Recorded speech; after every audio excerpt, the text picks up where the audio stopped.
दोस्तों आज हम बात कर रहे हैं सैम्पल पेपर नंबर 4 की। सब्जेक्ट है आपका इंग्लिश और 2024 एग्जाम के लिए इस सैम्पल पेपर को हम डिस्कस करने वाले हैं इस वीडियो के माध्यम से। इससे पहले sample paper number 1, 2 and 3 upload कर दिए गए हैं, उनको आप चेक कर सकते हैं।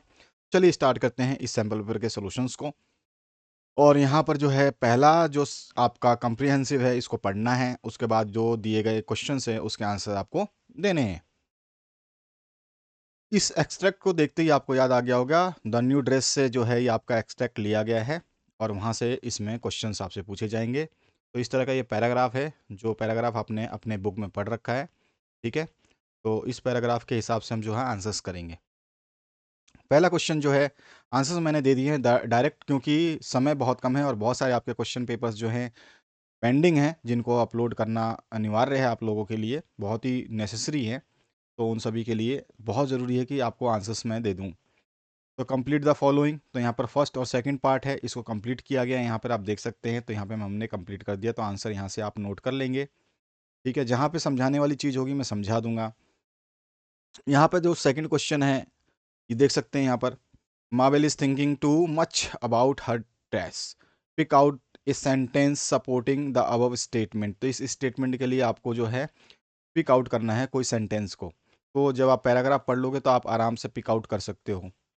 नेक्स्ट जो क्वेश्चन है, there is another character mentioned in extract discuss the way his her reaction help us to understand the inferiority complex of Mabel। तो माबेल का जो इन्फेरिटी कॉम्प्लेक्स है उसको अंडरस्टैंड करने के लिए जो है हम क्या कर सकते हैं, वे उसको डिस्कस करना है। तो यहाँ पे मैंने यहाँ पे डिस्कस किया अपने लैंग्वेज में, बाकी आप अपना चेंज करना चाहें तो कर सकते हैं, बाकी सेम रहेगा। नेक्स्ट जो क्वेश्चन है fourth number, describe the kind of clothes you wear to college. Do you feel that your clothes do not match those worn by your friends? आपके दोस्तों द्वारा पहले पहने गए जो क्लोथ्स हैं उसके द्वारा जो है आपके क्लोथ्स मैच नहीं करते हैं, आप ये ऐसा सोचते हैं। इसके बारे में अपनी फीलिंग्स जो है यहाँ पर किस टाइप का जो है कर सकते हैं आप। तो यहाँ पर मैंने अपने हिसाब से दिया, बाकी आप चेंजेस कर सकते हैं इसमें। नेक्स्ट जो है फिफ्थ है आपका language study, do as directed में। तो use the correct tense from the verb given in the bracket. तो यहाँ पर करेक्ट टेंस आपको जो है इसमें से जो है चूज़ करना है। तो मैंने यहाँ पे चूज़ करके यहाँ पे लिख दिया इसका आंसर, तो मुझे ज़रूरत नहीं है आपको समझाने की। नेक्स्ट जो क्वेश्चन है, right the noun form of the following verbs. तो इसके नाउन फॉर्म लिखने हैं। तो प्रेजेंट का हो जाएगा प्रेजेंस, ठीक है। अपसर्ड का हो जाएगा अपसर्डिटी, नैन डिग्निफाइड का हो जाएगा डिग्निटी, एंड प्रिसाइजली का हो जाएगा प्रिसीजन। तो यहाँ पे चारों ऑप्शंस जो है मैंने दे रखे हैं। नेक्स्ट जो है language study non textual grammar से, जो 4 मार्क्स देगा आपको, सभी के मार्क्स सामने लिखे गए हैं। और यहाँ पे डू एज डायरेक्टेड है तो ऑप्शन मैंने टिक कर दिया है, ठीक है। तो कोई दिक्कत ही नहीं होगी आपको जहाँ पर यहाँ पे पढ़ने में। नेक्स्ट जो है सेकंड क्वेश्चन, इसका भी ऑप्शन मैंने टिक कर दिया है। नेक्स्ट जो थर्ड क्वेश्चन है इसका भी ऑप्शन आप देख सकते हैं यहाँ पे टिक करा हुआ है। अगेन जो है बी पार्ट, इसका B2 में जो स्पॉट एरर करना है तो स्पॉट एरर को कर दिया, अंडरलाइन कर दिया गया है। नेक्स्ट जो क्वेश्चन है यहाँ पे 12 मार्क्स का आएगा, एक्सट्रैक्ट को आपको कंप्लीट एक्टिविटीज़ करनी है, इसमें रिगार्डिंग क्वेश्चंस पूछे जाएंगे। तो यहाँ पर जो आपके क्वेश्चन पहले तो एक्सट्रैक्ट को पढ़ना है, उसके बाद में क्वेश्चंस जो है वो देख सकते हैं आप। इसको नीचे में दिखा देता हूँ, ये एक्सट्रैक्ट हो जाएगा आपका। और इसके बाद ये कंप्लीट द फॉलोइंग सेंटेंसेस, अब इन सेंटेंसेस को कंप्लीट करना है। तो यहाँ पे इसका आंसर मैंने दिया हुआ है। नेक्स्ट जो है आपका A2, इसमें जो है आपके ऑप्शंस सेलेक्ट करने थे। तो यहाँ पर मैंने दोनों ऑप्शंस सेलेक्ट कर दिए जो इसमें बेस्ट अल्टरनेटिव हैं उसको। A3 में आंसर मैंने लिख दिया है। A4 का आंसर मैंने यहाँ पे दिया हुआ है।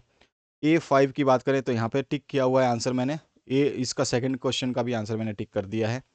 नेक्स्ट जो क्वेश्चन सिक्स्थ है, इसमें आपको जो है सिमिलर मीनिंग निकालना है। तो स्पेसिमन मतलब सिंपल हो जाएगा, एक्सट्रीमली मतलब स्ट्रिक्टली हो जाएगा, फोकस मतलब कॉन्सेंट्रेट हो जाएगा, और रिमूव मतलब एक्सट्रैक्ट और एलिमिनेट हो जाएगा। तो ये चारों के आंसर मैंने यहाँ पे लिखे हुए हैं। हाफ ऑफ मार्क्स मिलेंगे यहाँ पर।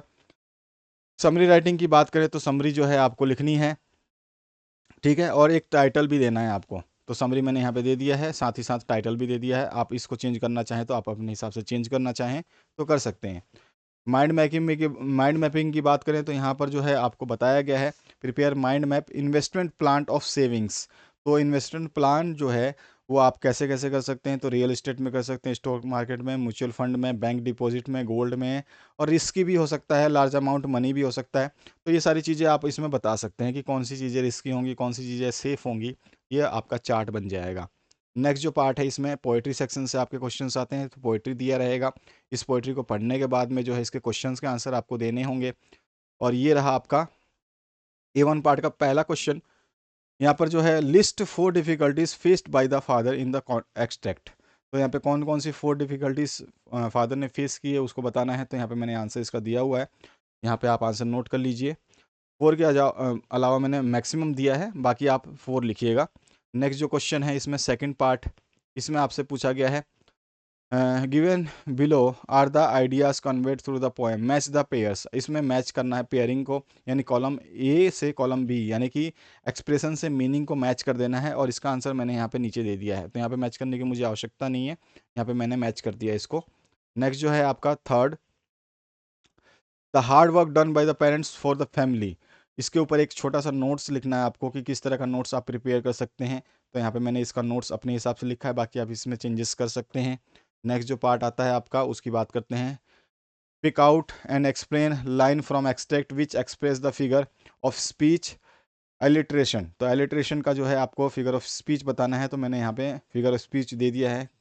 उसके बाद compose short poem about 4 to 6 line on your father. तो माय फादर पे जो है आप बता सकते हैं, कोई भी अपने हिसाब से लाइन लिखना चाहे तो लिख सकते हैं, बाकी अपनी बुक से भी प्रेफर कर सकते हैं। सेक्शन बी में जो है आपको दिया गया है स्मॉल टाउन ड्राइवर्स। तो इस पे आपको अप्रिसिएशन लिखना है। अप्रिसिएशन जो है आपको बहुत तरीके से लिखना होता है, तो ये रहा इसका अप्रिसिएशन।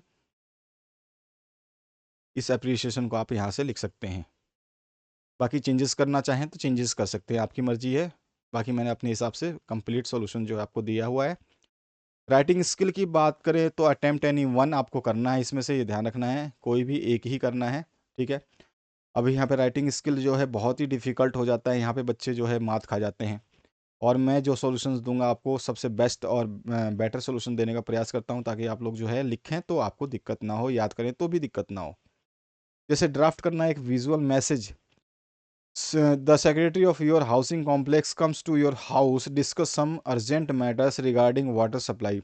तो हाउसिंग कॉलम कॉम्प्लेक्स जो भी आपका जिसमें रहते हैं वहाँ पर का सेक्रेटरी आया हुआ है, और वो कोई अर्जेंट मैटर डिस्कस करना चाहता है आपके फादर से, और लेकिन आपके फादर घर पे नहीं है और आपको भी बाहर जाना है। तो अगर आप बाहर जाएंगे तो अपने फादर को जो है सेक्रेटरी आया था उसके बारे में थोड़ा सा डिस्क्राइब करना है, और जो भी अपनी डिटेल्स है उसको दे देनी है। इसी में और पार्ट भी पूछा गया है स्टेटमेंट ऑफ पर्पस का। तो इसमें देखिए, you have great interest in everything related to the hospitality industry. You want to seek admission to the catering college of your choice. You have appear a several cooking shows TV. Prepare statement of purpose आपको करना है, जब आप कई TV shows में हैं तो उसके हिसाब से। नेक्स्ट इसमें और पार्ट भी मिलेगा, तो यानी कि आपको 3 क्वेश्चन में से कोई एक ही क्वेश्चन करना है। जीडी है आपका, तो ग्रुप डिस्कशन में आपको नेहा है, सिमी है, रोशनी है, ये पार्टिसिपेट कर रहे हैं किसी जीडी में।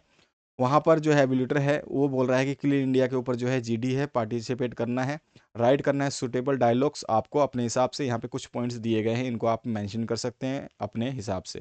फर्स्ट पॉइंट की बात करें तो यहाँ पर जो हमने मैसेज ड्राफ्ट करना था वर्चुअल मैसेज, तो उसको हम यहाँ पे कर सकते हैं। तो इस तरह का मैंने मैसेज लिखा है, इसको आप देख सकते हैं। नेम आप चाहें तो अपना लिख सकते हैं, या फिर ऐसे ही छोड़ सकते हैं जैसा मैंने यहाँ पे लिखा हुआ है। इसके और पार्ट की बात करें तो सब्जेक्ट जो है आपका स्टेटमेंट ऑफ पर्पस हो जाएगा, जिसमें आपको हॉस्पिटलिटी एंड होटल एडमिनिस्ट्रेशन के बारे में जो है लिखना था, तो मैंने यहाँ पे अपने हिसाब से लिखा है। बाकी आप इसमें चेंजेस करना चाहें तो कर सकते हैं, अदरवाइज़ जो है आप इसको सेम याद कीजिए।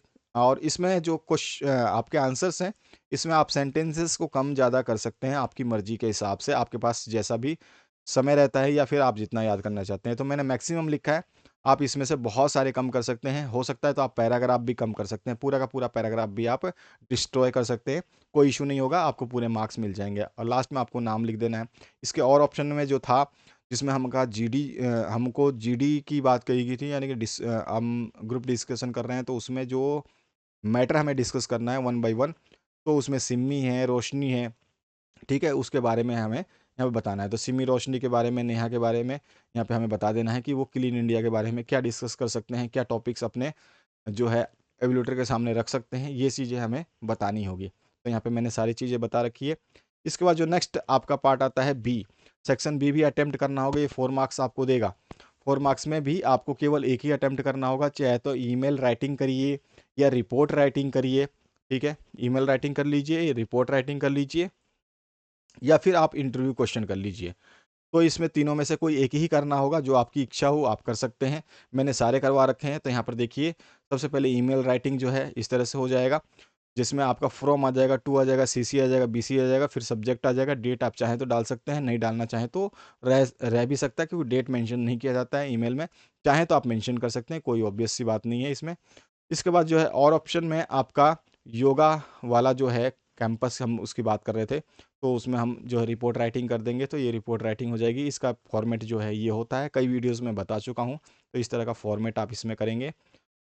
इसके और ऑप्शन में जो है इंटरव्यू क्वेश्चंस की बात करें, तो इंटरव्यू क्वेश्चंस तो इस तरह से हम लिख देंगे, क्योंकि इसमें आपके इंटरव्यू क्वेश्चंस जो बोला गया है उसके हिसाब से ही हमें देना है।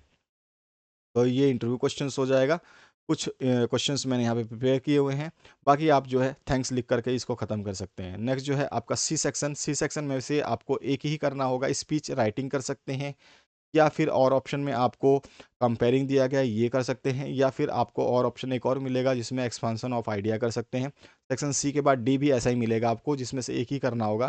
तो यहाँ पर जो है फर्स्ट वाला मैंने ऑप्शन किया हुआ है, अगेन जो सेकंड वाला ऑप्शन है उसको भी किया हुआ है। सभी ऑप्शंस आपको मैं दे दूंगा, जैसा आप प्रिपेयर करना चाहें अपने आप को, तो वैसा प्रिपेयर आप कर सकते हैं। एग्ज़ाम्स आपके सिर पे हैं, और जितनी जल्दी आप प्रिपेयर करेंगे उतना ही बेस्ट आपके लिए हो जाएगा। आपके रिज़ल्ट का जो निर्माण आप कर सकते हैं वो अभी कर सकते हैं। तो ये सारे के सारे सॉल्यूशंस हैं, और यहाँ पर जो है हम ख़त्म कर देंगे इसको वोट फॉर थैंक्स से। नेक्स्ट जो और पार्ट है इसमें, प्रैक्टिस व्हाट यू प्रीच। जो उद्देश्य आप जो आप उपदेश देते हैं, उससे पहले आप जो है प्रैक्टिस कीजिए उसका। ये है इसका सीधा सीधा बोलने का तरीका, और इसके बारे में आपको समझाना है। तो यहाँ पर जो है मैंने इसको समझा रखा है, आप इसको पढ़ेंगे तो आपको और भी बेहतरीन समझ में आ जाएगा। छोटा सा है और बहुत ही ईजी सा होता है ये वाला। नेक्स्ट जो पार्ट है आपका डी सेक्शन, इसमें भी आपको 1 ही अटेंड करने हैं। इसमें फिल्म या बुक का रिव्यू लिखना है आपको, ठीक है। यहाँ पे ऑप्शन दिया हुआ आपको, फिल्म पे लिखिए, बुक मूवी पे लिखिए, कोई दिक्कत नहीं है। उसके अलावा इन पॉइंटों को आप कैरी कर सकते हैं। और ऑप्शन भी है, आप ब्लॉग राइटिंग कर सकते हैं रेगुलर एक्सरसाइज पे। और इसमें और ऑप्शन भी है, जो अपील कर सकते हैं, से नो टू ड्रग्स। इस पे आप जो है एक आर्टिकल या मतलब अपील कर सकते हैं। अपील करने के लिए थोड़ा डायग्राम वगैरह बनाना पड़ता है। बाकी जो है फर्स्ट ऑप्शन का आंसर यहाँ पे हो जाएगा, ठीक है। जैसे कि कोई रिसेंट मूवी आपने देखी है, जैसे पठान है, पठान के बारे में बता सकते हैं। और कोई मूवी आपने देखी है, जैसे अभी अभी सलार आई है, तो उसके बारे में भी रिव्यू लिख सकते हैं।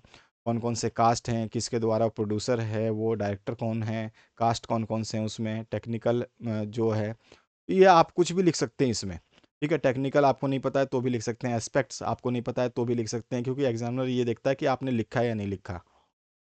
टीम स्टोरी लाइन कैसी है ये भी आप लिख सकते हैं। इसके ऊपर भी कोई डिपेंडेंट नहीं, क्योंकि एग्जामिनर जरूरी नहीं है कि आपने जो लिखा है वो सारी मूवीज एग्जामिनर ने देख रखी हों। तो ये बहुत अच्छा ऑप्शन होता है, जहाँ पे आप नंबर आसानी से प्राप्त कर सकते हैं। बाकी आपकी मर्जी है, आप कौन सा ऑप्शन चूज करना चाहते हैं, क्योंकि 3 ऑप्शंस आपको मिलते हैं यहाँ पे।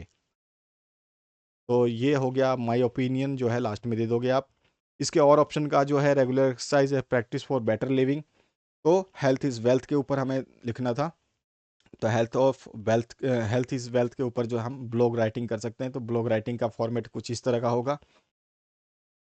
इसमें सारे के सारे पॉइंट्स को इंक्लूड कर देंगे, ठीक है। आपको कुछ नहीं करना है, यहाँ पे ऐसे लिख देना है। बाकी आपको इधर जो मेन है ये तरीका आपको ज़रूर अपनाना है। डायग्राम बना सकते हैं, बना दीजिएगा। इसमें और ऑप्शन में जो आपका से नो टू ड्रग्स जो है, इसके ऊपर हम लिख सकते हैं, और से येस टू लाइफ, यानी कि मतलब दोनों ही सेम ही चीज़ है। तो यहाँ पर इस तरह का आपका पोस्टर डिज़ाइन हो जाएगा, और ये कन्वे कर सकते हैं आप मैसेज। उसके बाद जो है लिटरी नॉवेल सेक्शन से आपके क्वेश्चंस आते हैं। इसमें फर्स्ट क्वेश्चन ये है, सेकंड क्वेश्चन में मैचिंग करना है आपको। इन दोनों का आंसर्स मैंने नीचे दिए हुए हैं। इसके बाद जो है आपका बी पोर्शन, इसके भी 2 पोर्शंस हैं। इन दोनों पोर्शंस को मैंने यहाँ पे एक्सप्लेन किया हुआ है। नेक्स्ट जो है आपका सी सेक्शन, इसमें भी 2 पोर्शंस आपको मिलेंगे। फर्स्ट पोर्शन ये है, सेकंड पोर्शन ये है, और इन दोनों पोर्शन को यहाँ पे एक्सप्लेन किया हुआ है। नेक्स्ट जो आपका फोर्थ और जो डी सेक्शन है इसमें भी 2 पोर्शन मिलेंगे जो कि आपको एक्सप्लेन करने हैं, तो मैंने यहाँ पे एक्सप्लेन किया हुआ है। उसके अलावा आप किसी भी ईयर का पेपर चाहते हैं with previous year question papers तो ये भी मिल जाएगा, सैम्पल पेपर चाहिए तो ये भी मिल जाएगा। यहाँ पे इंस्ट्रक्शंस जो दिए गए हैं इसको फॉलो करिए, आराम से जो है आप सारे के सारे पीडीएफ प्राप्त कर सकते हैं। शेयरिंग कीजिए अपने दोस्तों के साथ में, शेयर करके साथ साथ में ईजी रहेगा, क्योंकि जब 5-6 दोस्त मिल जाते हैं तो बर्डन कम हो जाता है। तो इजीली जो है ये 1 पीडीएफ आपको 10 टू 15 रुपीज़ या फिर 5 रुपीज़ का भी पड़ सकता है अगर आप शेयरिंग में हैं तो शेयरिंग में लीजिए, सबसे बेस्ट रहता है ऑप्शन। आशा करता हूँ इस वीडियो के माध्यम से आपने इस क्वेश्चन पेपर को डिटेल से समझा होगा। नेक्स्ट जो सैम्पल पेपर आपका 5 है उसके लिए तैयार रहिए, वो भी आपका आने वाला है। तो आपके केमिस्ट्री का 5 करा दिया गया है, बायोलॉजी का 5 करा दिया गया है, मैथमेटिक्स के 5 आ रहे हैं, एसपी के 5 आ रहे हैं, इकोनॉमिक्स के 5 आ रहे हैं, ओसीएम के 5 आ रहे हैं। तो इस तरह से सारे के सारे 5 आ रहे हैं। इन सभी को तैयार कीजिए और एग्ज़ाम अच्छे तरीके से प्रिपेयर कीजिए। Thank you very much, have a good day.